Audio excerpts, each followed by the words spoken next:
Welcome everybody back into Nerd Sesh. As always, I'm Carson Brever, and alongside me is Logan Camden. And we are so blessed, Logan, to be seeing the basketball that we are in these playoffs, particularly Knicks Sixers, which is not just one of the best first round series ever. It's one of the best playoff series ever. 6 truly incredible games in an instant classic series. New York ends up clutching it out, and Josh Hart is the hero of the day and certainly one of the heroes of the series. Ends up hitting the go-ahead bucket that is effectively a game winner in this one. It's just the foul game from that point forward. What do you have to say about that shot and what you got from Josh Hart throughout this series? There are a lot of heroes in this series, and Josh Hart is one of the biggest ones in the series, man. He has so many big moments in this one, man, and in the series in general. You can start with the rebounding, where Josh just is a legend. Josh is one of the best rebounders I've ever seen, man, at 6'5". Like, outside of the rebounding, because, I mean, that's what he's known for. In this series, he does average 12.3 per game, which is just ridiculous. So many crucial ones. He's got a clutch one where he kicks it back to OG Anunoby in this game, a clutch three-pointer. He's got some really tough contact layups as well, where he's finishing through, a ton of physicality on the interior. It just all Hart, man. Josh Hart is all Hart, and so imperative. So much hustle on display from the Knicks in this series and in this game too, man. The 76ers end up making these numbers a lot closer, but they get out rebounded 20-16 on the offensive glass. So many extra crucial opportunities for the Knicks, which for the most part they capitalized on, where they were making shots after they got it back. 27-19, the Knicks outscored Philly in second chance points in this game. And that was a big key in theme of a lot of this series. Coming into this game, Carson, the Knicks had out-rebounded the Sixers on the offensive glass, 67-48 total. That ends up 87-64 in this series. Just such a massive discrepancy. And they had an offensive rebounding rate of 30.5 heading into this game, man. Incredible. Just ridiculous. Like, that was huge in this series, man. And outside of Josh Hart, man, the superstar for the New York Knicks has been Jalen Brunson. Like, what a series. What a series. From earlier in this year when he was questioned if he could be the number one on a playoff team to delivering. And again in this one, man, I thought Brunson outplayed Joel Embiid down the stretch. And that's been a consistent theme in this series, man, hitting huge pull-up sidestep threes. He has back-to-back big threes in the fourth quarter. He's got a clutch free throw pull-up, and then, of course, he has that layup to end this one. And he's just had such a burden on his shoulders all series long, Carson. Like, I don't want to undersell that aspect of this, man. How much Brunson has the ball in his hands, it's a Luka-level burden. It's an SGA-level burden where Brunson is forced to create so many looks for himself. Right now. It's the most significant burden on any player in the league.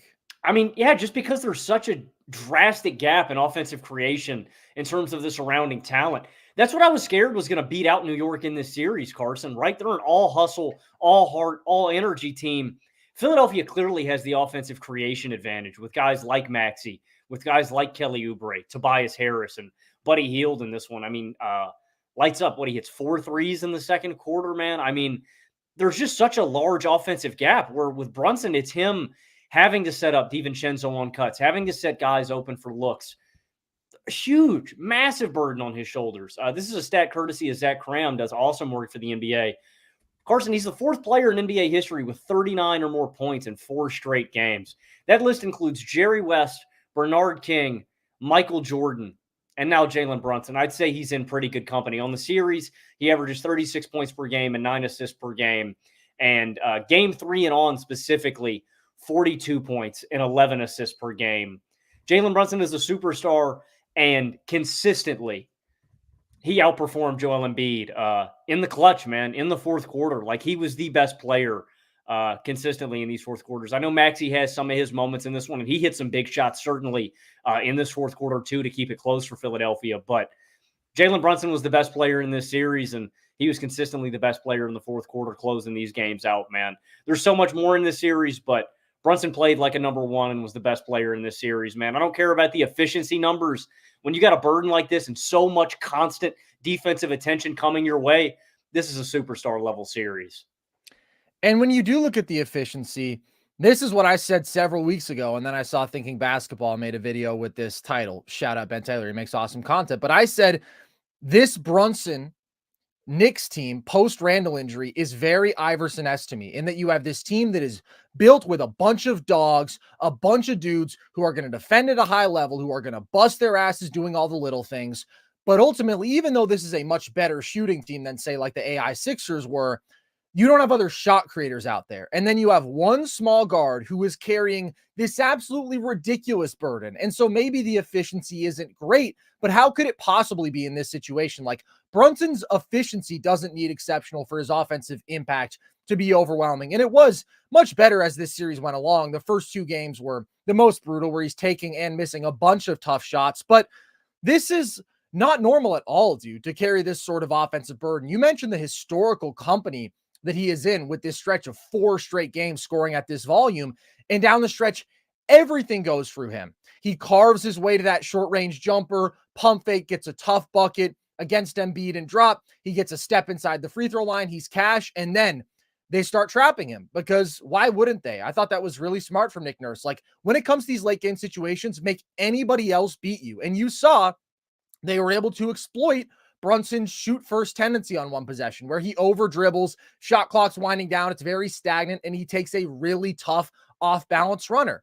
And then the next possession, when they trap, Josh Hart doesn't want to take an open catch and shoot 3. And so he comes downhill, but he's not going to challenge Joel Embiid all the way at the rim. So he takes a really tough floater. Like, they were taking the offense out of rhythm. And then Brunson sees Oubre in single coverage one time, and he gets you that and one, which I just thought was a special moment and reflects just the aggression and the willingness that he has had to carry that burden, and how incredible his shot making has been. And of course, it's the trap on Jalen Brunson that creates the Josh Hart game winner. And I want to give a lot of props to Josh Hart for stepping up and taking that shot. He wanted to make the swing pass to DiVincenzo, but when they didn't rotate over, he stepped in. And just a few possessions earlier, like, again, he took a really tough floater, and that was costly. If he hesitates, then that advantage can dissipate. The Sixers are rotating normally quickly. They were late to get over to Hart on that possession, but these 4-on-3s only last so long. You have to go, or else it's just, okay, great, we got the ball out of Jalen Brunson's hand and we just reset the offense. Now there's 10 seconds on the shot clock and they got to get the ball back to Brunson. Like, those possessions can just evolve very quickly if you don't take the advantages. And he stepped up and he gamed it. And for him to give you 17, 12, and 5 in this series, and to hit the biggest shot, to have huge performances in games 1 and 2, particularly when you needed it, because Brunson was off with what he did on the glass, but also what he did as a shot maker. It's just incredible. Like, this dude last postseason was really struggling offensively. He could not make his open spot up jumpers. And it's not that he was always the most efficient throughout this series, but in the biggest moments he came through, he was unafraid, and he made his impact in every way he possibly could, other than scoring the basketball, pushing in transition, the playmaking. And that's just the beauty of this Knicks team, dude. What we saw from game 1 held true throughout this series. What we predicted coming into this series held true. The only difference being that in games 1 and 2, Brunson was really struggling, and then he played at this unbelievable level over the last 4 games and was so great in the clutch in this one. But it's like the collective grit and effort in all of the winning plays you get from everybody other than Brunson. And then you have this one heliocentric offensive superstar who can carry you through. I want to give a bunch of props to OG Anunoby, because that trade was a home run. Everybody could see that trade was a home run. He changed everything. There's no question to me. He's their second most valuable player when Julius Randle is healthy. By the way, Logan, remember last year when there were a lot of people who legitimately thought Julius Randle was the best New York Knick? I remember seeing a poll. More people voted Knick than Jalen Brunson, or more people voted Randle. Luckily, we were never on that side of the debate, but OG is game-breaking with what he does defensively. This team was 20-3 down the stretch of the regular season once they traded for him and when he was healthy. And he just clearly has a star-level impact, even if he doesn't have the shot creation skill set, even if he doesn't have the raw numbers. Like, he is so much more valuable than those third-tier star shot makers, but who don't defend at a high level, who aren't consistent as playmakers. He gives you 15 a night on 57% true shooting, consistently was nails as a spot-up jumper, shot maker when they needed it, attacks a couple closeouts in this game, and has that monster dunk over Embiid, and makes so many massive defensive plays. He's one of the handful of best defenders on the planet, has a huge block and help in this game. throughout this series. He averages like 2.5 stocks per game. Took on the Embiid matchup in game 4 when you had Hartenstein in foul trouble and was legitimately able to hold up physically. Of course, they were doubling, but he did his job there. Like, to have a guy who is going to knock down his spot-up jumpers, who will be a physical driver, who can get himself a decent shot from the mid-range when that's so tough for a lot of these other Knicks to do at all to get themselves a good shot, and then also be the best defensive player on the floor. He's just an absolute stud, and he is vital to the future of this team alongside Jalen Brunson. And everybody had their moment, dude. Like, Mitchell Robinson played so much phenomenal defense on Joel Embiid throughout this series. Isaiah Hartenstein was consistently so excellent with the touch finishing around the rim and worked so hard on the glass. You have multiple huge Deuce McBride games, and he defends so well at the point of attack, and he makes some really big jumpers. And he doesn't play very much in this one. This isn't like a huge Mitchell Robinson game, but he still made some impactful plays. It's just the collective effort that is so special. Yes, it's the heart. Yes, it's the effort, but it is also the versatility of these role players, and it is the instincts, and it is the skill sets of all of these guys that just complement what Brunson does as that on-ball, high-volume creator so beautifully. It's very rare to see teams win like this, and it's incredibly fun to watch. They deserve this series. Philly also played a hell of a series, but New York poured every last bit of blood, sweat, and tears that they had into this one, and it's just an incredible win for them. Even that last play with Hart, man, I think emphasizes what the Knicks do. He's looking to swing the ball. He's looking to swing the rock. Like, he's got Dante DiVincenzo. He's got Dante 3 Vincenzo yeah, on the way. DiVincenzo deserves an immense amount of credit for this game. Absolutely. Too, dude. Kept him hanging around with big shot making. He goes for 23, 4, and 7, 8 of 18 shooting, 5 of 9 from behind the arc. And I told my boys, too, I'm mad at myself, Carson. I've called 2 back-to-back games with players. I said, OG's will have a big game in game 5. I told my boys to take his steals, blocks, and rebounds prop. And then I told them, DiVincenzo is going to lace a bunch of threes tonight because he's been off the past 2 games, and he didn't disappoint, man. He had huge shots in this game. They needed him desperately, especially after that second quarter stretch, too, when the Sixers switched to that zone. I mean, the Knicks run cold. Knicks run ice cold, and they had to dig themselves out of that hole. But this is a collective thing, and that's what we harped on, Carson, for midseason. It just popped out at you after they made the OG Anunoby trade. How unselfish everybody was, how great the ball movement was, and how, I can't emphasize this enough, how connected the Knicks just play. I don't know if I've ever seen another team that is just so on the same page with all of their guys. And you said this at the start of the series, Carson. It's admirable. It's inspirational how this team wins games because they're not beautiful. Every Knicks game is a sweat, man. It is a grimy, nasty, gritty to the end kind of game. But that's just the Knicks formula. It's how they do it. And they've proven it works. I want to give a shout out to some of the other guys you mentioned. OG Anunoby was huge in this game. He's got that transition steal where he puts his hand up, slows down because the Sixers were about to go on a run, and Embiid's firing that ball up the court to get an easy layup. Yeah. Knocks that one away, gets another possession for New York.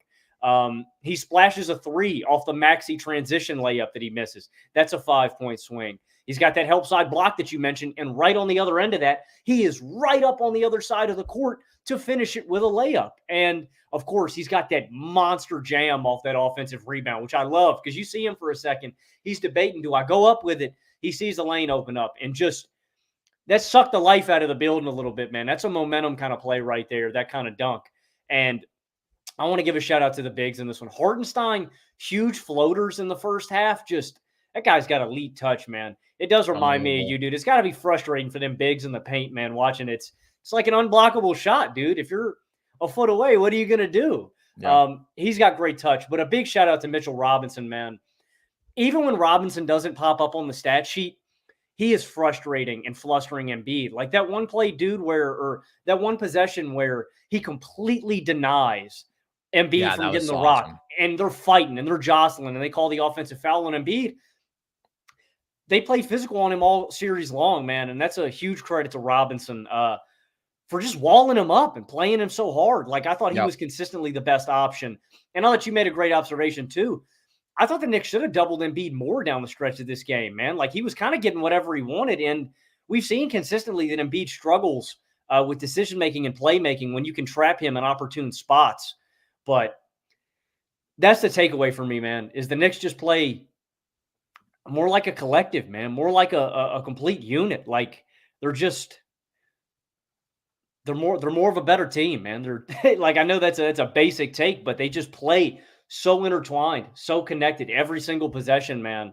And that's the difference in this series, along with the collective effort, dude. Embiid played a good game. Shout out, but we see him falter a little bit here in this fourth quarter. And that's kind of been a little bit of a consistent theme, man. He's been stalwarted a little bit in the fourth quarter of these games, but they needed him to stay in this one. They survive a bad Tyrese Maxey game, but I wanted a little. I was left a little shorthanded. I wanted a little more out of Embiid, man, in the fourth quarter. I thought Embiid was really, really good in this game. I really put very little of this on him. If you want to talk about the course of this series, yeah, there were some rough performances. Last game, we were hard on him. I thought there were some people who were honestly too forgiving just because Philly got out of there with a win because Maxey was so special. Like, yes, Embiid made some impactful plays defensively, and he had his best game on the glass. He was also awful as a decision maker and a shot maker, and he could have had 12 turnovers, and he did nothing but turn the ball over down the stretch of the game offensively. Talking about game 5, of course, here. But this game, he was getting what he wanted. And to me, there were two courses that New York could have taken. One would be double hard, which, yes, when he is making good decisions, as he was throughout this game, he only has 2 assists, but a lot of that is he kicks out and then it's a swing pass, right? He created open threes throughout this game. Or if you don't want to risk the shooters killing you, then you have to put Mitchell Robinson on him. I thought, because he was simply getting whatever he wanted against Isaiah Hartenstein. Like, he was playing low post bully ball like you don't often see from Embiid. Embiid loves starting with that face-up game, right? He loves relying on his jump shot. He was just getting to that left block, and he was doing whatever he wanted with Isaiah Hartenstein, and the mid-range jumpers were falling for him. But you have that stretch in the third quarter where it's just inexcusable to be leaving Hartenstein on an island with him. And then once you have that post up in the fourth, where it's like, again, just such an easy bucket getting to his hook shot, that's when I was like, Tibbs has to do something. But they wrote it out with Hartenstein, even though Robinson has been so great. And ultimately, there were a couple of big defensive possessions from the Knicks. They did double and baited Embiid into missing a jumper terribly, where it seemed like he thought he was going to get a foul call. And then Embiid catches the ball at the 3-point line. Hartenstein does an amazing job sticking with him on the drive, and it's just a totally out of control miss. That's, to me, something that was so key about Embiid's dominance. He was catching the ball with such good position. He gets a deep seal on OG. He's catching the ball deep against Hartenstein and then just bullying him. Whereas throughout this series, we've seen him sometimes where that catch point is further out, and then he's going to settle for tougher jump shots. That's why it was so important that Robinson denied him so effectively on that possession. Don't let him catch the ball when he's already in the teeth of the defense. And they were able to ultimately keep him from dominating down the stretch of this game like he did so much throughout. But to me, especially considering the injury, this is the best Embiid playoff series that we've seen. And that's not to say that he was good enough.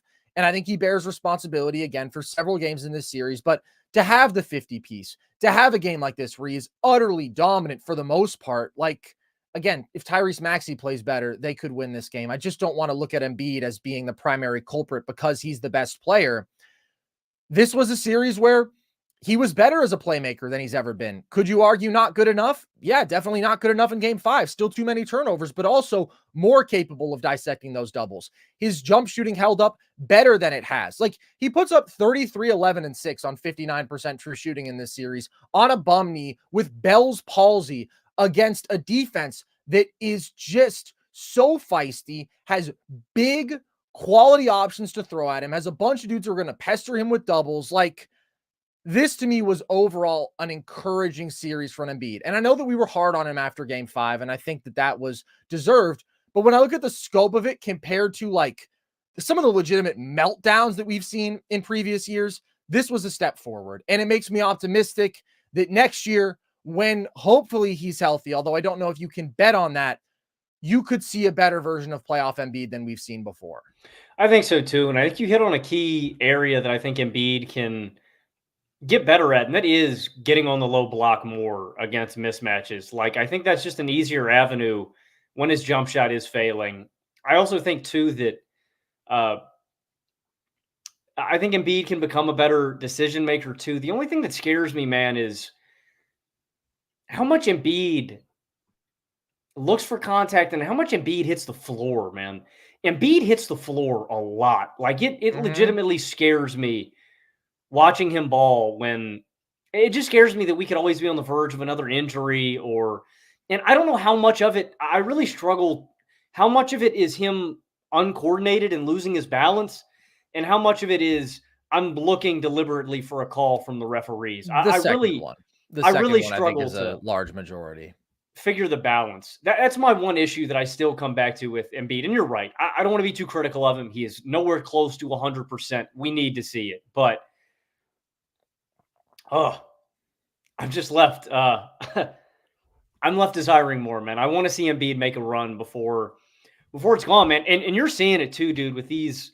Embiid's obviously not at this level yet, but like with the LeBrons, with the Kevin Durant's, man, the Steph Curry's, the window's not going to be open forever. So it's important that they capitalize. And I think there are things that Philadelphia can do to get better this offseason and moves that they can make. But I also think it's encouraging at the level that we saw some of these role players play at in this game and in this series, too. Like, I thought a huge role player that they should definitely re-sign in the offseason. I thought Kelly Oubre had an awesome season and is a Yeah. really valuable piece next to a superstar. We always talk about different contexts that role players play in and how different they can look. I think Oubre really works here, man, as a point of attack guy alongside Maxey, a really good athlete, an energy guy too, where he's making hustle plays. He's making life hard on Knicks offensive players. He's crashing the glass, and he had some big shots in this game too, dude. Like his shooting was on. I think Oubre is a guy that I'm locking up. I think Batum is a guy that can give me really solid rotational minutes.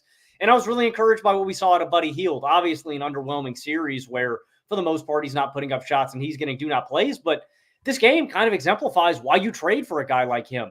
Buddy Hield is a special, special shooter, and he can single-handedly swing a game with that stroke. Pause.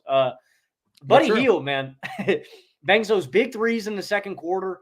I think the Sixers, what I'm getting at is, I think the Sixers have a really good championship foundation that they're building here. You took a really tough Knicks team to 6 games where your superstar wasn't at 100%, where your second guy played like a superstar, and I believe that he can consistently play at that level. Like, dude, Maxey puts up 35 and 7 on 48-40 splits in this series. Mm-hmm. That's ridiculous. And look, he doesn't have a great game by any means, but that boy's got that clutch gene, man. I believe it with Maxey. He's getting downhill down the stretch. Dude, he hits that one where he goes to the floor where I thought a foul should have been called to tie up the game.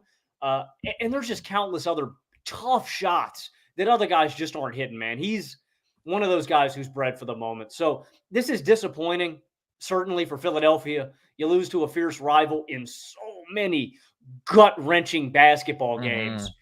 But the Sixers aren't far off.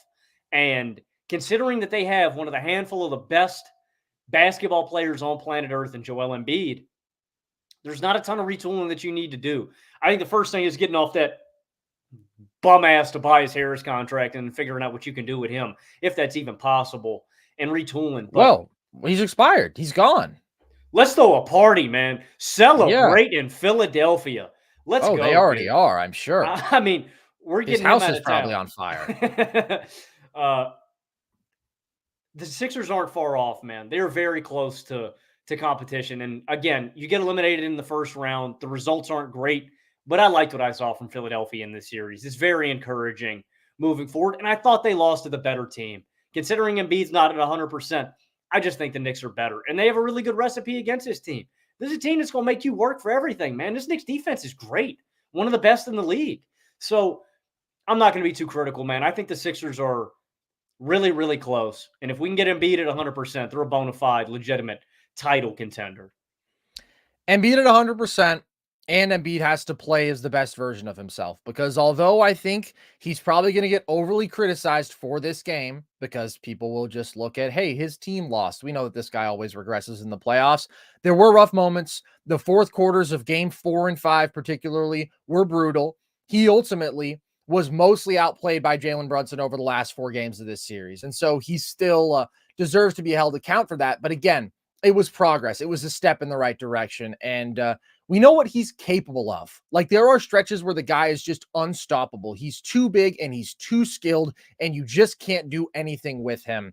So once that clicks, as we talked about last time that we reacted to a Sixers game, Tyrese Maxey is a championship number 2. He is a perimeter number 1. I believe that if Embiid plays up to his potential. And then it is just about, all right, what do we do with the rest of this roster? And Philly has a lot of options, man, because basically everybody is expiring. They have to give Maxey a max. That's a no-brainer. But then damn near every other role player is expired. I would re-sign Kelly Oubre. It depends on the dollar value. You're obviously not getting him back on the minimum. That was an incredible deal for this year, but he puts up 13 points per game, averages 3 stocks, does it with solid efficiency in this series. And games 1 and 2, like, had Brunson in hell, particularly. I thought he was awesome defensively all series, really. And then offensively continued to step up and knock down shots and use his athleticism when a guy like Tobias Harris, like, just does nothing, just fades in this series. So I want a guy like that on my team because of the defensive versatility and the fact that he's at least a solid offensive piece.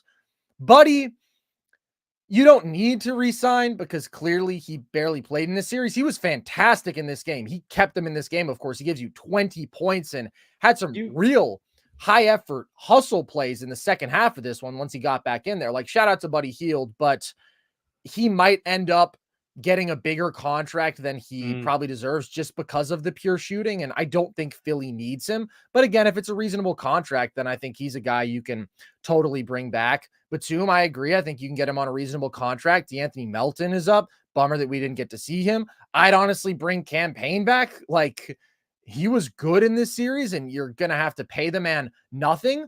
So I think you can get a lot of those guys on cost-effective deals, and you can retain some cap flexibility because the beauty, of course, is that you're shedding that Tobias Harris contract. And Tobias Harris had a humiliating series, Logan. Absolutely disgraceful that you are paying this guy $40 million. And Philly's been underwhelmed with that contract for its entire duration, and understandably so. But this is the series where you're just like, dude, you were absolutely awful. You were a non-factor. He puts up 9 points per game on 51% true shooting.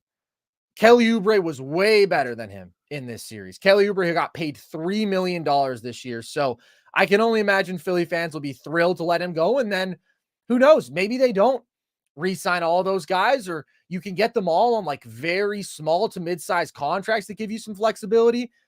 And maybe they go fishing for some big stars. Paul George, Logan, maybe he's out of LA. Like, I think that they could potentially have room for that. Again, Maxey is going to take up a lot of the cap, but that makes you an immediate title contender. It doesn't have to be a star of that caliber, but I do want to see them get some more offensive punch because ultimately we can give props to Oubre. We can give props to these guys who stepped up in spots. They didn't have a third consistent source of offense throughout this series. And the Knicks, you could argue, didn't have a second consistent high-level source of offense, but they had so much in the aggregate. They just had so many dogs. Somebody was going to step up in some games. Somebody was going to be the hero. No other team really has that outside of the Knicks. They're just exceptional in that way. So I think they've put themselves in a good position. Again, this year, post-Harden trade, you were never going to contend. You were never going to win the title. Is losing in the first round a bummer and a disappointment? Of course, because they were reeling off wins in the regular season. They were playing like a top 2 seed when Embiid was healthy, and they still go down in the first round. But to me, this was a top 3 team in the East, and there's no question about it. It's just the New York Knicks are also a top 3 team in the East, considering the Giannis injury. Maybe the Bucks would have been in that conversation. But of the teams we saw in the playoff field, these two are a level above everybody out east other than Boston. So it's just the luck of the draw to some extent. I do feel like they're in a position now where they're one move away. You know that Maxey's the guy. You really like some of your role players on the wings. Embiid, you're always going to be all in on. You really don't have a choice. Like, he is your guy. You're going to live and die with the level that he plays at. And now you got some flexibility and you have opportunities this offseason. So I get that this is heartbreaking for Philly. And they had a clear path to the Eastern Conference Finals because it would have been Indiana after this. But I think that there are good things on the horizon if you handle this offseason and the roster building correctly. Well, and another positive, I know no Philly fans are going to look at it like this, but you also don't have to exert Embiid through more basketball. And I don't mean that as a negative, but it's like he's not at 100%. I wonder how physically taxing it would have been on his body enduring 2 more really tough playoff series when he also clearly needs to recoup and get back healthy. The last thing on Tobias Harris, who sayonara, good riddance. The one play that I thought exemplified more his shortcomings as a offensive player in this system more than any other one was where he gets that ball wide open on the wing and there's a clear lane to the hoop and he just can't explode to it. And so he tries to drive to the hoop, immediately gets walled off, settles for a mid-range jumper, just misses it. I cannot believe the Philadelphia 76ers chose Tobias Harris over Jimmy Butler, man. That's ridiculous. It is an all-timer, man. It's huge for them, man. I think if they crush this offseason, Philly could arguably, and I still believe this because I think that there is still a big when Philly is firing on all cylinders and at their absolute apex, I still think Philadelphia has the offensive creation advantage. And if they add another kind of guy like that with some offensive pop, they might leapfrog the Knicks for me too. I think it's also going to, depend on what the Knicks can do in this offseason. The Knicks aren't going anywhere, but like these are 2 of the most evenly matched teams I've ever seen in a playoff series. Like crazy. This series was ridiculous, and it really could have gone either way. Like the Knicks eke it out, but I really think these 2 teams were super, super balanced. And Philly's gonna be right back here next year, man. There's no shame in that. And with that extra cap money, I think they can go out and they can make some moves and be even better next season, man. I think the Harden trade was a blessing in disguise, man, to get off that money too, and to let Maxey ascend into a different role where he can take the ball more and assume the responsibility. Like, I always love that move. Obviously, I'm a James Harden hater, but I think that's a big positive to take away, that Maxey got a lot more burn, was able to grow his game and develop. And the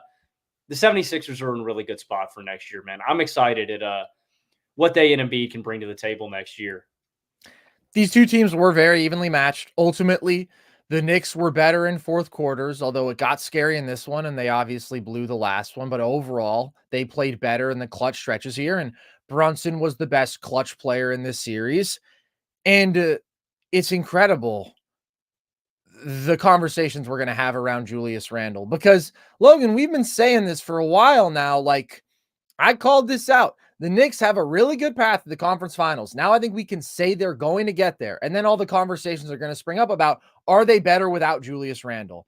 And I think there is a very clear duality to that question, because their floor to me is higher without Julius Randle, because he can have these bad stretches where he is clanging pull-up jumpers, where he's making bad decisions, where he's a low-effort defensive player, which doesn't apply to anybody else on this team. Everybody else is going to grind and move the ball, and there are a lot of good spot-up shooters here, and sometimes Julius's jumper just leaves him, and when he's out of rhythm, it gets ugly.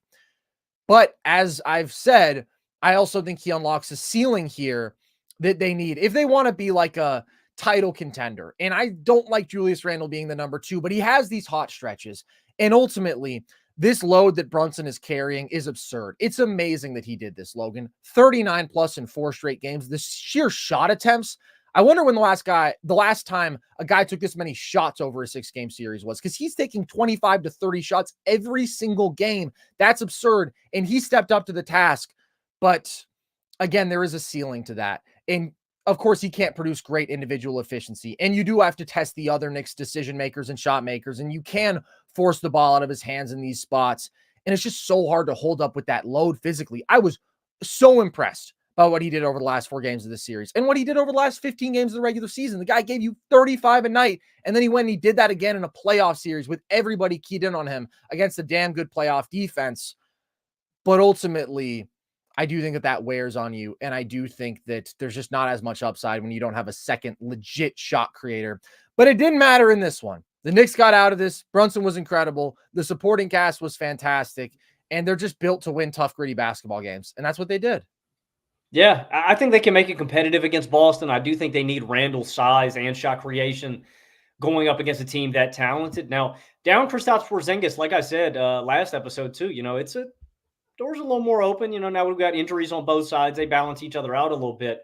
But I do think they need him for their ceiling. My question, Carson, considering his track record in the playoffs and considering how good the Knicks have looked without Randle, I wonder if it's worth it just sitting him the rest of the playoffs for a few reasons. One, just general chemistry and flow and how the Well, team. he's out. He's out no matter what. Then good.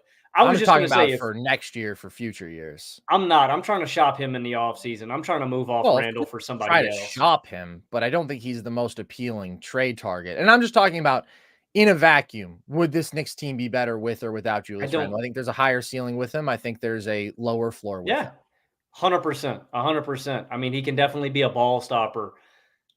I would definitely, if I'm the Knicks, I'm trying to move off of Randle in this offseason, but I'm just not a Randle guy, man. He's got to prove it to me that he's a different dude. I would try if I could get a deal done for another defensive wing, big kind of guy who maybe brings me a little bit of shooting upside. Randle's just so hot and cold, man. He has his quarters. He has his quarters and he has his halves. He has more than his quarters, Logan. He has that's his basically weeks. it. No, man. Dude. He has a month every year where he averages 29 a game on like 62% true shooting. That's the most frustrating thing about Randle is he will have the greatest quarter of his life, and then the next one, he turns into a bum. The Monstars take his stars, and he's turning the ball over and missing dumb mid-range. I know the Julius Randle experience. We don't need to make this a Julius Randle slander thing. I'm sorry for bringing it up. The Knicks just won an incredible series, one of the best series that we've seen, dude. Legitimately, think about every single game of this series. Game 1, the Knicks grab 23 offensive rebounds, and they shoot the lights out. They win in spite of Brunson struggling. Game 2 is the DiVincenzo game winner. Game 3 is the Embiid 50 piece. Game 4 is the Brunson 47 piece. Game 5 is the Maxey game. 7 points in 27 seconds to send it to OT. 2 insane shots, 46 points. And game 6, you have a Hart game winner. That's insane. That is as consistently riveting and competitive and even a series as I've ever seen. And to have it be between two teams just with the scale of these fan bases and two teams that are so good. Like, this is not your average first round series, especially not in the East, in the weak East. Just incredible. And I'm so glad that we got to watch this series play out. This is one of the most competitive first round series I can remember. In every game down to the wire, dude.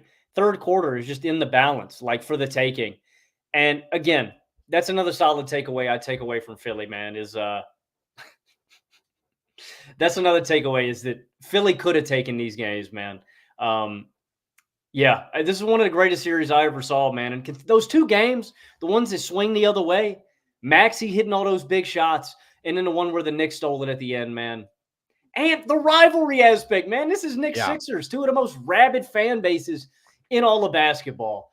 One of the best first-round series I can ever remember, man. And a star-making performance. If you didn't know, now you know. Jalen Brunson is that guy, the king of NY. Yeah, incredible. Absolutely incredible. My last note to Tom Thibodeau. Tibbs, play Deuce McBride a little bit more. Yeah, man. In this game. He's played him a lot throughout the series, but I was just like, dude, you need everybody to play 45 to 48 minutes when you have Deuce McBride sitting on the bench. He had 6 minutes going into the fourth quarter. You know what's pretty remarkable, though, man? The Knicks don't look like they get tired, though. Dude, I'm like, is Tibbs doing like high school football conditioning, bro? Does he have these guys running gassers? Like, what is he doing? Because they are in insane condition. Yeah, dude, they just never – I was waiting for them to hit the wall, and I don't know if it's coming later in these playoffs or if it's ever going to hit, but I never saw the Knicks, and maybe it's just a heart and energy. This is just what the Knicks do. They never stop. They never stop, man. Yeah. Incredible series from them. Truly awesome. And of course, for all the Knicks fans, this is a great moment. You're looking at the tail end now of 2 decades of suffering. It's over. You're in the Brunson era, and you're not just in the Brunson era. All these dudes deserve their props. This was a really great series win for them. And now they get the Pacers. So rehashing, of course, of the classic 90s rivalry there. Reggie Miller is not on the other end this time.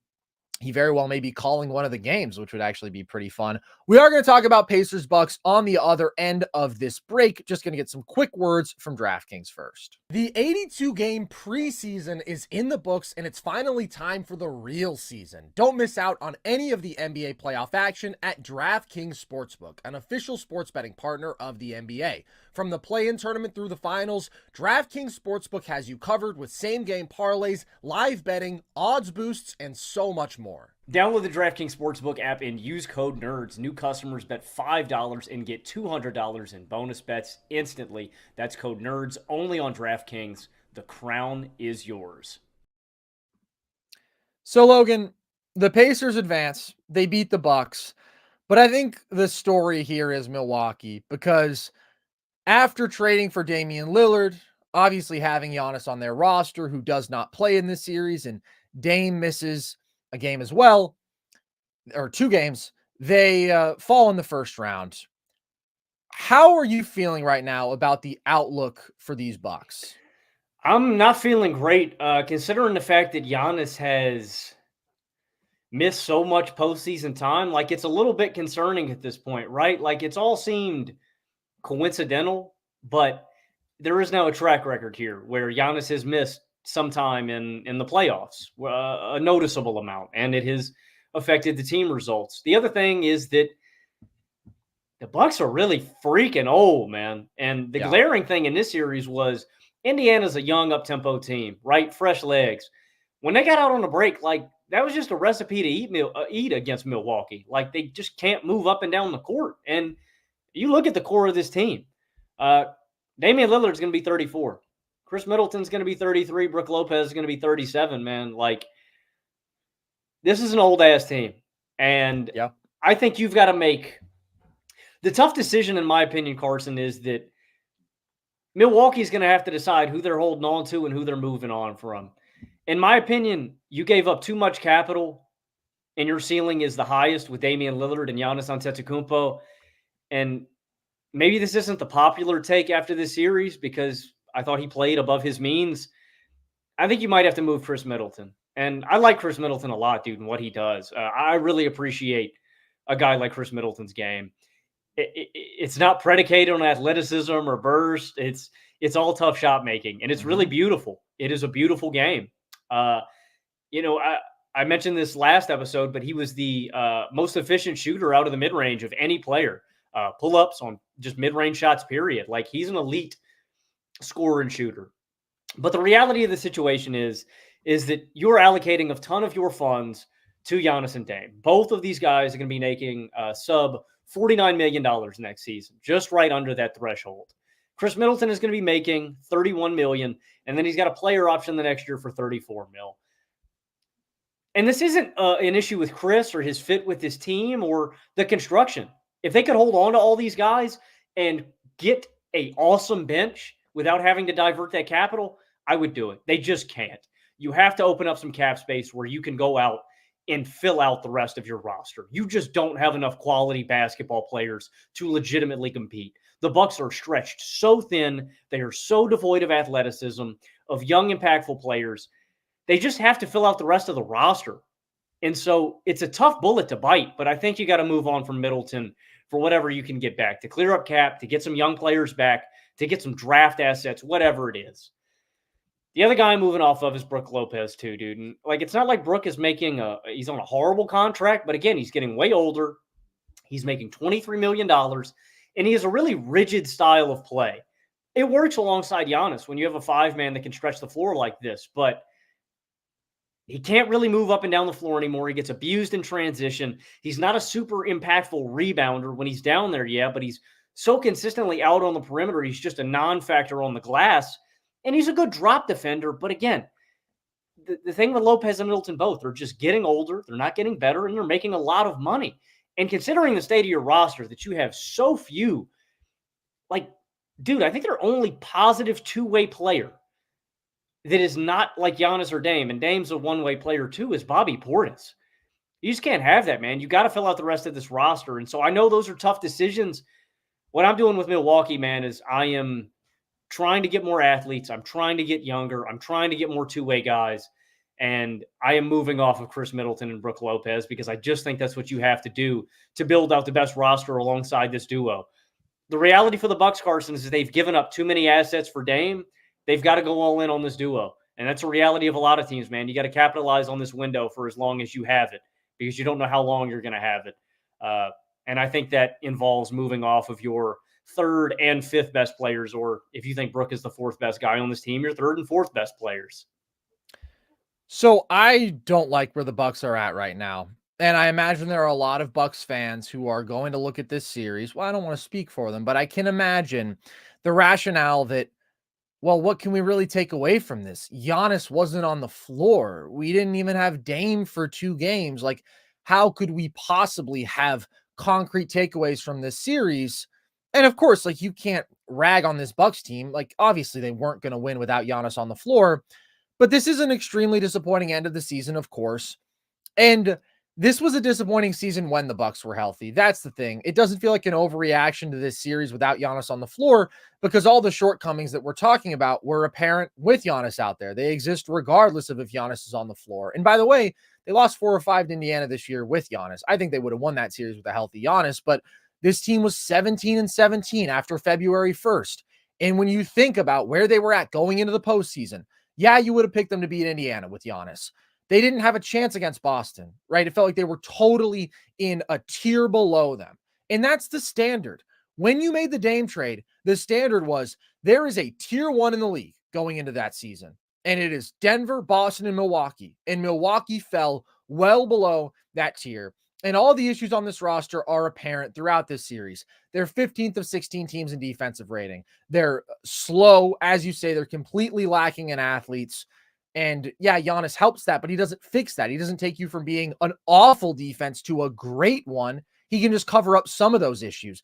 They're 14th in defensive rebound rate, again, out of 16 teams in the playoffs in this series, versus Indiana. That's not a good rebounding team. And again, it was those quick guards flying in for long stretches of this series and just stealing boards away from them. Those are effort and athleticism categories, and they are just failing there. Giannis can help cover that up. But again, the goal isn't, okay, how much can Giannis cover up? It's how can we put a legitimate contending supporting cast alongside him where he can put us over the top? And I believe the Bucks can still build something with Dame and Giannis. That duo can be special. They were still 44-21 with those two on the floor this year. They had a plus 10 net rating on the floor together. And I was disappointed in Dame this year because I thought they were getting a Damian Lillard who had been as good as ever last season, right? A historic season, 32 a night on 65% true shooting. Had the Blazers playing as a 90th percentile offense when he was on the floor. I thought this guy's going to solve all their issues. And he was just too inconsistent as a pull-up shooter. He wasn't able to get a step as consistently. He had some great playoff moments, but I don't think we can say that Dame is the guy who he was last year. I think that he has taken a step back, but I think he is still probably good enough to be a number 2 on a title team. He just can't be like a top 10 player. If you put the right pieces around these dudes, because Giannis is so great, then I think there's still a real potential there. What is clear, though, is they need to get younger and they need to get way more athletic. So when I think about how I want to approach this offseason, if I'm the Bucks, you got to prioritize getting wings. I think that's more important than figuring out what to do with the 5, although I want to move off of Brook. That's probably my number 1 priority just because you've seen it too many times with the drop, with how slow he is in space, with the lack of any sort of vertical spacing, the lack of threat that he is as a roller. It just creates stagnant offense, and I think you just be much better served prioritizing more athletic basketball players. And I think you can go Giannis at the 5 a lot. I would legitimately be interested in seeing the Bucks like trot out Giannis at the 5 in their starting lineup because I just think he can hold up there. He's one of the elite rebounders in the NBA. He's one of the elite rim protectors in the NBA. And I get that they always want to have him in that roamer role where he can be super impactful as a helper off ball and he doesn't have to hold down the 5. But you just got to move off Brook. He's not playing at the level that you need. And then, like, you can maximize the shooting and athleticism around him. I think he's big enough to hold up as the 5. We've seen Giannis at the 5 have a bunch of success in the past. Now, he needs to be better defensively than he was this year. I thought this was his weakest defensive season, but he has the tools. And then when you want to go big, like, you can play him and Bobby together. Bobby's effectively a 5. You're big with those looks. And you can add a simple traditional center, like a minimum sort of guy. I'm talking the Jackson Hayes, the Alex Lenz of the world. I legitimately think that's all you need. You just need like 12, 15 minutes a night from a replacement level, solid backup center. And then I think that you're okay. So the way I see it, there's a couple of routes that the Bucks can take this offseason. I'm going to walk you through this. I've thought through some options that I think could make sense. Number 1 is trade Brook Lopez. I think they should do that. Brook is not bad. He still has value. But again, at 36 years old, only on the decline here. I think we've just seen the limitations, and this is a team that needs athleticism. He is one of the least athletic fives you could have out there. Because of his age, though, he is obviously not a very appealing asset, and because of all the reasons that Milwaukee would want to move off of him. The one option that I'd be intrigued by, Logan, we talked about this with Jason Timpf, actually not on the show, after the show the other day, is if they could move him to Oklahoma City. The pitch being, OKC, you want to look where you have a big physical five who you can play alongside Chet, so you don't have to ever worry about getting bullied in those looks. The contract doesn't matter to you. It's an expiring, and OKC is way under the cap. So, like, they have to ultimately be paying guys more because they're so damn young. And I don't love the fit because Brook, of course, is not at all in their timeline, and he's a slow plodding center. So for the most part, this is a team that loves to play fast, and they're athletic as hell, and that's their identity. But he gives you a specific look, and he's still a good basketball player. And then the reason they would give up Aaron Wiggins is that they have more wings than they know what to do with. Aaron Wiggins is awesome. The guy doesn't miss, and he's a hell of a point of attack defender. Like, that dude is going to blossom when he gets more than 15 minutes a night, but he's getting 15 minutes a night now because OKC just has so many guys. So I don't know if the Thunder would do that. My guess is most Thunder fans wouldn't want to. My counter argument would be he gives you a different look. You're not playing Wiggins that much, and you're going to have to pay him eventually. You don't get him on this rookie deal, $2 million for that much longer, and you can't pay all these good wings what they are going to demand on the open market.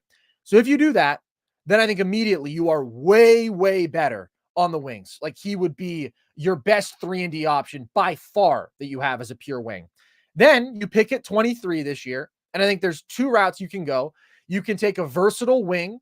I love Tristan da Silva. I don't know if he'll be there. That's exactly who I was going to say. That's my dream outcome. I love that guy. I think he's going to be so good. He's pro ready, right? He is a polished college product. He's a versatile playmaker, connective passer, can defend multiple positions, knock down his shots, attack closeouts, handle, just immediate plug and play high value player. Think like a Jaime Jaquez that you get from last year. That sort of value. That's the vision. Or you do get a rim protecting athletic big. If it's Yves Missi, if it's Kel Ware, whatever, you take one of those guys who will be there in the 20s. And again, they can start with Giannis at the 4, or they can just give you 15 bench minutes or whatever. If Da Silva's there, which who knows if he'll be, right? We don't know how the draft is going to play out, but a player like that, specifically him, if you go out there next year with Dame, Wiggins, Middleton, Da Silva, Giannis, I think that's much better than this year. Is that the title front runner? No. And I get it. Like, maybe those guys aren't the biggest names. You're relying on young players, but they're young players who make winning plays, who do all the things you want from quality NBA wings.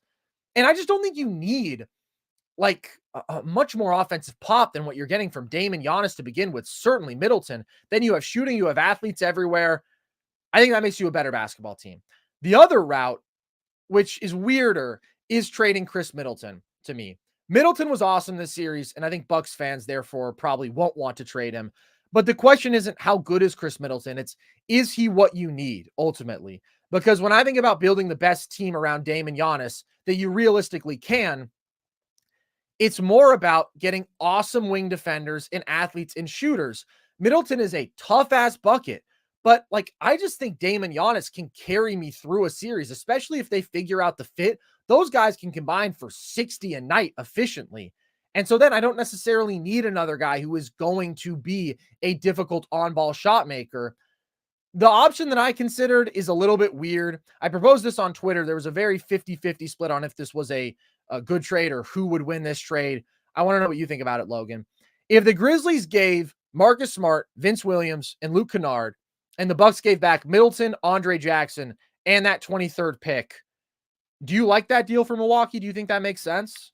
Run me back all the assets Milwaukee's Smart, getting back. Vince Williams, and Luke Kennard. That is, I mean, I like that for both sides. For Memphis, you're getting another offensive guy, which you desperately need. He can create in the half court for himself. He's a good off-ball weapon. I like that. I like the fact that you're getting Andre Jackson Jr. I'm a huge fan of his game. I think he fits in with the mentality in Memphis. Doesn't really line up with the timeline. Milwaukee desperately needs shooting, wing size, and a shooter. Yeah, I think that's a mutually beneficial deal. It's a little clunky because for Milwaukee, first of all, you're not getting like a top 50 player back, and Middleton is a top 50 player. And I think that's what a lot of people You got are no going to look you at got no first. defenders, man. You got no defenders. That's what I'm saying. It's about the fit. And I think people probably don't have much of a sense of Vince Williams Jr. and how good he is because not a lot of people are watching Memphis. But to me, he's the jewel of the deal. Like Smart brings you point of attack defense. He brings you constant dog and competitive instincts. The shooting is spotting. He can be frustrating. He's still a really good defensive player. But Vince Williams is athletic with a 7-foot wingspan. He's a really nice passer. He can knock down catch and shoot jumpers, and he plays his ass off. So then it's like, okay, if we have Dame, Smart, let's say they still do the Brook for Aaron Wiggins trade in this world, and then you have Vince Williams, and then you have Giannis, or even if you don't do the Wiggins trade and it's Brook out there, like, again, you're just adding athleticism and defense on the perimeter. I don't know if you love that value for Middleton, but I do think it's meeting your needs, at least in terms of personnel. Also for the Grizzlies, like, yes, you have that shot maker, but he's also not at all on your timeline, and you're giving up Vince, who I'm sure they love, and I'm sure they love Marcus Smart as a culture guy. So that to me is just a little bit weirder. It's a little bit clunkier, and it's a little bit less likely. But I don't think it's unreasonable that Brook trade. I don't know. OKC, I think, is going to view Wiggins as the better asset because he is. But when you consider the context, I think there's potential for that to be a win-win just because of the needs of both these teams. And that's where ultimately Milwaukee is going to have to make moves this year. Maybe it doesn't look like what I just laid out, right? Those are very specific scenarios, but it's about getting younger, getting more athletic, and it's about prioritizing real quality role players. If that means moving off of Middleton, if you get really good role players, you do that. Certainly, I'd be willing to move off of Brook, and I would love to try more Giannis at the 5, or at the very least, have an athletic rim running 5 who maybe can even guard in space. Like, that's not that hard to find. And it's definitely better than paying Brook $23 million a year, even though that's not crazy. He's just not giving you that kind of value right now. Yeah, and I mean, I think you should take really big notes from the Pacers and the Knicks. Like, obviously, the Pacers stars do enough. Haliburton, Siakam, Turner. Obviously, the Knicks star does more than enough. Jalen Brunson. But these teams are so deep with so many quality basketball players that they can sustain a little bit without being without a star. You know, the Knicks don't have Julius Randle. Like, Tyrese Haliburton obviously isn't at 100%. You need to get more quality basketball players, point blank, period. On your Thunder take, I like that. Now, I think he'd be in a way different role. I think Oklahoma City's playing Brook Lopez maybe 16 minutes a night, if that, like some looks with Chet and Brook. But I want to revisit that after we see a game or two of whatever we get, Thunder, Mavs or Clippers, because Chet Holmgren is going to be tasked with going up against Daniel Gafford, Derek Lively, or Ivica Zubac, which means I just think that's a key matchup to look at, where after that series or in the midst of that series, we may be going, damn, man, the Thunder don't have a big body who can hang with this guy. And then you go, oh, well, Brook may be older. He may be on a mid-sized contract.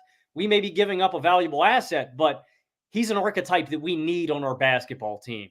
And I can see that working out. I also, if the Bucks do hold on to their pick at 23, I have a lottery grade on De Silva and Connect. I think Dalton Connect could be another valuable immediate play kind of guy. The tough thing about that is I just think that it's going to be tough for either of those guys to hang around because there's a lot of young players with a lot of questions. And I wonder if teams are going to value getting just quality plug and play guys like a Connect, like a De Silva. But if those guys are hanging around, I think those could be two good options for Milwaukee.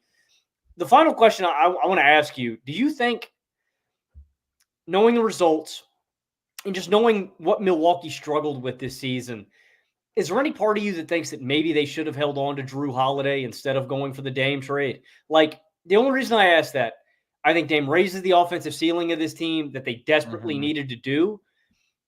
I think Milwaukee lost a big chunk of their identity along with a basketball player that covered up for a lot of their deficiencies on the defensive side of the basketball. Well, obviously, they regressed defensively more than we anticipated, even losing Drew, who was such an incredible defender. Like, they really fell off a cliff there. I would still do the Dame trade.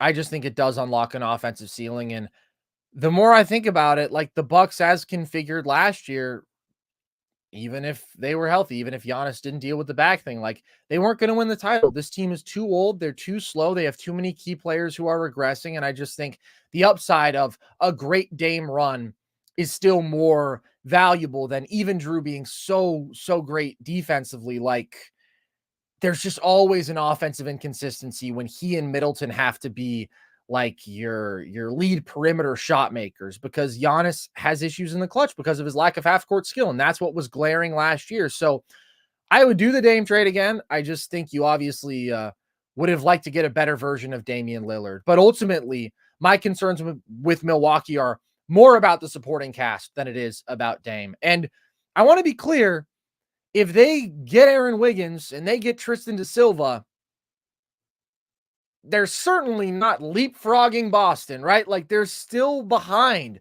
but that's the thing.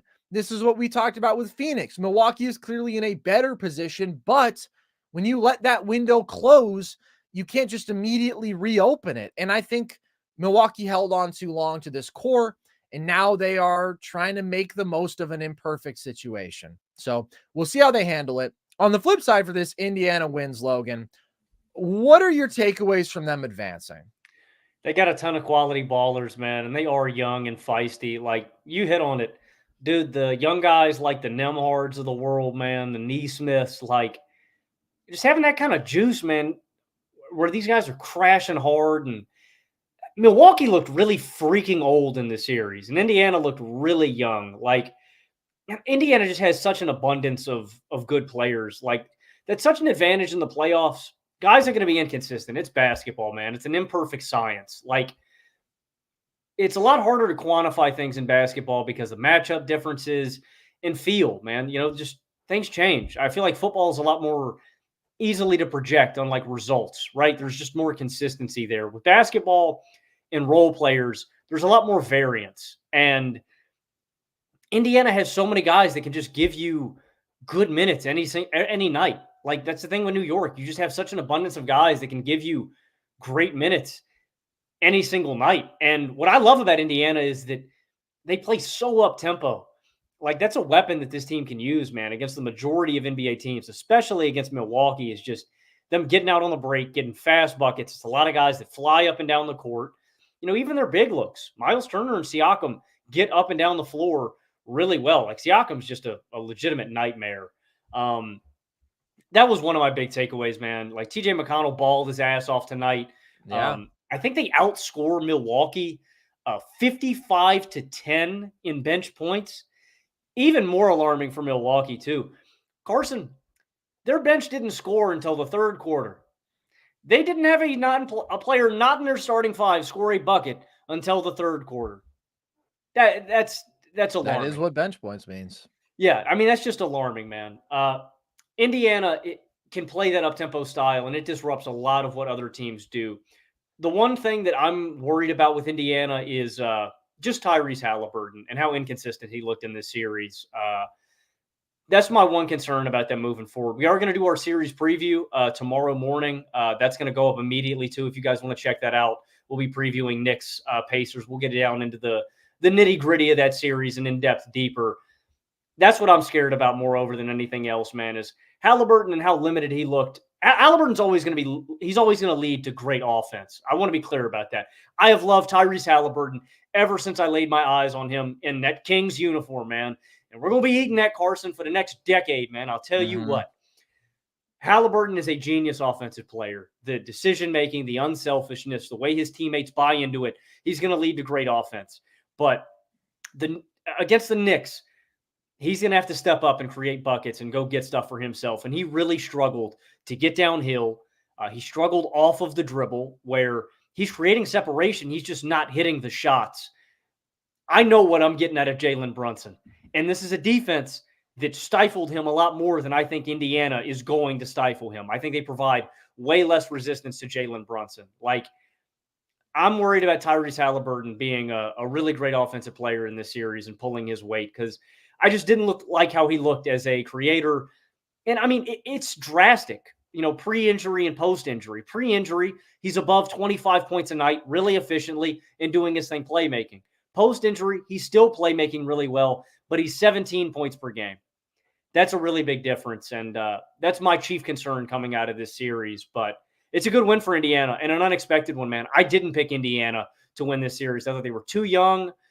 I thought they were going to be overmatched, and obviously injuries come into play a little bit, but I thought their experience was going to come back to bite them. More than a little bit. Giannis Antetokounmpo didn't play a minute. But we knew that Giannis was going to be out. We didn't know that Dame was going to miss time. Series. That's fair. Dame.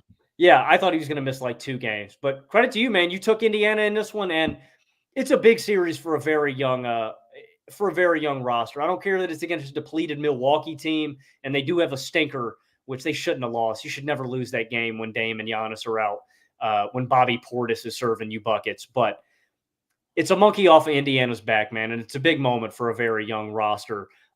My one concern is Tyrese, man. I think Tyrese is going to have to play like the best player in the series for Indiana to win. Yeah, I think you're giving them a lot of credit for beating the Bucks without Giannis and partially without Dame and 6. I'm not impressed by Indiana from this series. I thought this was a good game. The contributions from the role players were awesome. Like Obi, TJ, Nesmith, Nembhard, they combined for 70 points. You get a bunch of just instinctual defensive plays from Nembhard and TJ, and Obi and Nesmith were both playing super hard. They're all knocking down their shots. I love me some TJ McConnell. The guy runs a second unit like nobody else. His mid-range, beautiful, the playmaking. But this team wouldn't scare me at all if I'm the Knicks. Like, they do have an offensive ceiling when they're out in transition and they're humming and everybody's making their shots, but the defense was so unimpressive against a depleted Milwaukee team, and they just weren't consistent enough. I think that this team really has their handful, and it's not like the Knicks have a crazy amount of weapons, but like, you know what you're getting night after night, just in terms of the defensive side of the ball, the effort, the dominance on the glass, the quality of those role players who were more volatile for Indiana in this series. And you know that Brunson is probably going to be the best player on the floor.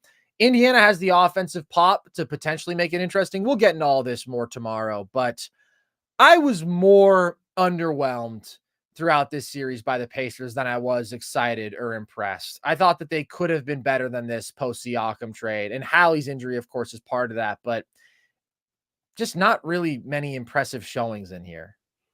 I mean, I'm not really like surprised by Indiana. I didn't really expect them to defend. They haven't been able to defend all year. I was impressed with them offensively. Bucks, man.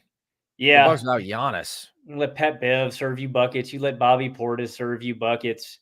You let Brook Lopez serve you buckets. Yeah, I mean, it's not great. But this was their best game defensively, but yeah, the standard was not so high. I still do like the offensive pop that I get from a lot of this Indiana depth, man. They got a lot of guys that can go. Now, Obi's an outlier. This was an outlier Obi Toppin game, man. I do not expect Obi Toppin to perform like this. He had a couple of games this series. He deserves a shout out for that.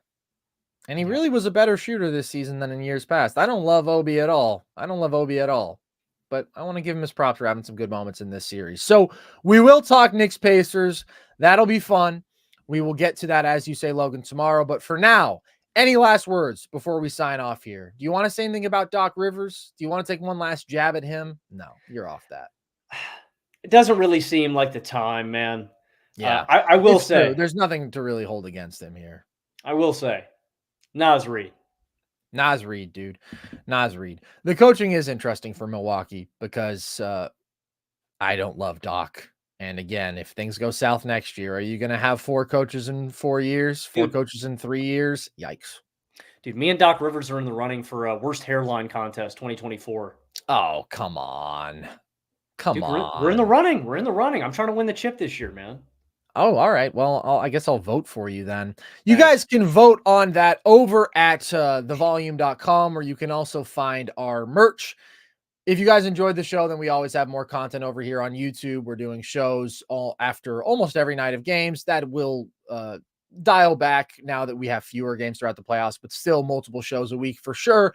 Some in-depth video breakdown, video essay content, all that on our YouTube channel. TikToks across social, Instagram, at Nerd Sesh. We do trivia content.